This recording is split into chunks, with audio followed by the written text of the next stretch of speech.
Sagutin ko naman itong tanong ni Boss Nancy May Delira. Special shoutout nga para sa iyo, boss. Sana mapanood niyo po ito.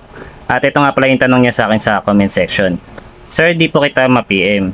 I-ask ko lang po paano matatanggal sa FB Messenger pag meron nagbubukas ng ibang account ko.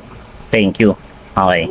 Itong tanong niya na ito mga boss ay nireply ako na ito sa comment section at sinend ko sa kanya yung link kung paano mag-log out sa ibang device gamit ang Messenger.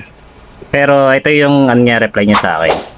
Ang sabi niya dito, boss, nagawa ko na po yan kaso pabalik-balik pa din siya mag-log in sa Messenger ko. Tingin ko ano to eh.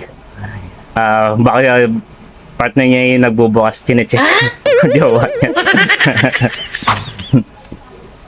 So, eto mga boss, for disclaimer lang muna mga boss. Etong isasagot ko sa inyo mga boss, ito is opinion ko lang na pwede nyong gawin. Hindi, nasa inyo pa rin kung gagawin nyo to or hindi. Bahala kayo. Okay. So, kung ganito pa rin yung scenario mga boss at ganito rin yung problema ninyo, ang suggestion ko sa inyo, since alam mo naman yung iba dyan naka-open yung 2-factor authentication. Ngayon, kung ikaw boss Nancy, hindi naka-open yung 2-factor authentication mo, i-activate mo na po yan. And then, pati yung login alerts, yan, i-ano nyo rin po yan, i-activate nyo rin po yan. Ngayon, kung ganun pa rin, may ilalagin pa rin yung iyong account sa ibang device.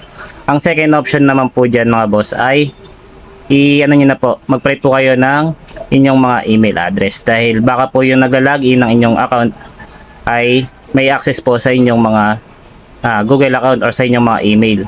Dahil kung naka-activate po ang 2-factor authentication, hindi po basta-basta may lalagin yung inyong account kung wala po silang access sa email address o kaya sa phone number. Kaya malaking chance po na meron pong access yung naglalagin na yun sa iyong email address. Kaya mas okay po na mag-connect ka muna ng email address, pagkatapos mag-change ka po ng password. Sunod, ilagot mo na po yung yung iyong account doon sa device na kung saan man yun nakalagin. So, sa ganung paraan mga boss ay mahirapan na po siyang mag-login ng iyong account gamit ang ibang device. So, yun ang mga boss. Sana po ay makatulong po sa inyo itong video na ginawa ko. At kung nagustuhan mo naman itong video na ito ay isang thumbs up lang at thank you comment ay masaya na ako. Maraming salamat sa inyo mga boss.